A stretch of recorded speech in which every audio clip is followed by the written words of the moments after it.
بسم اللہ الرحمن الرحیم۔ السلام علیکم، welcome to my YouTube channel news funda. کیسے ہیں آپ سب لوگ؟ امید کرتی ہوں کہ آپ سب خیریت سے ہوں گے۔ عامر خان ان کے ساتھ دوستیاں کرتے ہیں جنہیں بھارت کا دشمن سمجھا جاتا ہے۔ دوستو، خبر کی تفصیلات کی طرف بڑھنے سے پہلے میری آپ سب سے گزارش ہے کہ ہمارے اس یوٹیوب چینل کو سبسکرائب کر دیں اور ساتھ دیے گئے گھنٹی کے نشان کو لازمی دبائیے گا تاکہ آنے والی تمام لیٹسٹ اور نیو ویڈیوز کا نوٹیفیکیشن سب سے پہلے آپ کے پاس پہنچ سکے۔ تو آئیے دوستو، اپنی خبر کی تفصیلات کی طرف بڑھتے ہیں۔ رواں ماہ کے آغاز میں بالی would mister perfectionist Aamir Khan کو ترک خاتون اول امینا اردوان سے ملاقات پر تنقید کا نشانہ بنایا گیا تھا، اور اب ایک بھارتی میگزین نے ان کی حب الوطنی پر بھی سوال اٹھا دیے۔ بالی ووڈ عامر خان اپنی آنے والی فلم لال سنگھ چڈھا کی شوٹنگ کے سلسلے میں ان دنوں ترکی میں موجود ہیں اور انہوں نے خود ترک خاتون اول سے ملاقات کی درخواست کی تھی۔ تاہم ترک خاتون اول اور عامر خان کی ملاقات کی تصاویر وائرل ہوئی اور خبر سامنے آنے کے بعد بھارتی لوگ مسٹر پرفیکشنسٹ پر خفا دکھائی دیے اور انہوں نے اداکار کو ملک دشمن بھی قرار دیا۔ AFP کی رپورٹ کے مطابق رواں ہفتے بھارت کی سخت گیر تنظیم RSS کے ترجمان میگزین پانچجنیا نے اپنے طور پر اداکار عامر خان کی تصویر جاری کی اور چین کا حوالہ دیتے ہوئے انہیں ڈریگن کا پیارا خان قرار دیا۔ میگزین کے ایڈیٹر ہتیش شنکر نے ایک نیوز ویب سائٹ کو دیے گئے انٹرویو میں کہا گیا کہ عامر خان چینی کمیونسٹ پارٹی کے پسندیدہ اداکار معلوم ہوتے ہیں اور وہاں ان کی فلموں کی کامیابی سے اندیہ ملتا ہے کہ اداکار کو چین کی جانب سے پروموٹ کیا جاتا ہے۔ خیال رہے کہ رواں برس جون میں بھارت اور چین کے درمیان سرحد پر ہونے والی جھڑپ کے بعد نئی دلی اور بیجنگ کے درمیان کشیدگی میں اضافہ ہو گیا ہے۔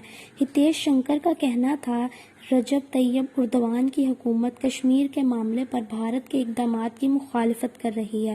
ان کا کہنا تھا کہ ہم یہ بھی جاننا چاہتے ہیں کہ عامر خان دیگر بھارتی اداکاروں کے مقابلے میں چین میں زیادہ مقبول کیوں ہیں۔ میگزین ایڈیٹر نے سوال اٹھایا کہ چین میں دنگل فلم سلطان سلمان خان کی فلم کے مقابلے میں کیوں زیادہ کامیاب ہوئی، جبکہ دونوں فلموں کا مواد تقریباً ایک جیسا ہی تھا۔ انہوں نے مزید کہا کہ عامر خان کچھ مخصوص چینی برانڈز کی تشہیر بھی کرتے ہیں، جبکہ وہ چین میں کوئی بھی اس وقت تک کامیاب نہیں جب تک چین کی حکومت کی اسے فروغ دینے کا فیصلہ نہ کر لے۔ ڈریگن کا پیارا خان نامی مضمون میں اداکار کی حب الوطنی پر شکوک و شبہات کا اظہار کرتے ہوئے کہا گیا کہ اکشے کمار، اجے دیوگن اور کنگنا رناوت فنکار اور فلم ساز بھی ہیں جو قوم پرستی پر مبنی فلمیں بناتے ہیں۔ مضمون میں چند برس قبل جرنلزم ایوارڈ تقریب میں عامر خان کے ایک بیان کا ذکر بھی کیا گیا جس میں انہوں نے بھارت میں عدم برداشت میں اضافے اور اپنے خاندان کی حفاظت سے متعلق خدشات کا اظہار بھی کیا تھا۔ خیال رہے کہ 2014 میں نریندر مودی کے اقتدار میں آنے کے بعد سے بھارتیہ جنتا پارٹی BJP کی حکومت کی نافذ کردہ پالیسی بھارت کی مسلمان اقلیتوں میں خوف کی فضا پیدا کرتی ہے۔ گزشتہ 3 دہائیوں سے بالی ووڈ میں 3 خانز عامر، سلمان اور شاہ رخ کی باکس آفس پر راج کرنے کی روایت ہے۔ تاہم عامر خان اپنے بیانات کے باعث بھارتی حکومت کی تنقید کا شکار رہتے ہیں، جبکہ انہوں نے ماضی میں نریندر مودی سے ملاقات بھی کی تھی۔ وہ درجنوں فلموں میں اداکاری کر چکے ہیں، جن میں سے اکثر میں انہوں نے ہندو اور سکھ ہیروز کا کردار ادا کیا تھا اور ان کے لاکھوں ہندو مداح بھی ہیں۔ 2015 میں انہوں نے بیان دیا تھا کہ ان کی اہلیہ بھارت میں بچوں کی حفاظت سے متعلق خوفزدہ ہیں، جس کے بعد انہیں آن لائن مہم کا نشانہ بنایا گیا تھا اور کئی اشتہاری مہمات سے نکالنے پر مجبور بھی کیا گیا تھا۔ جی دوستو، تو کیسی لگی آپ کو ہماری ویڈیو؟ اپنی رائے کا اظہار کمنٹ سیکشن میں ضرور کیجیے گا۔ اگر آپ کو ہماری ویڈیو پسند آئے تو اسے لائک، شیئر کرنا مت بھولیے گا اور چینل کو سبسکرائب بھی کیجیے گا۔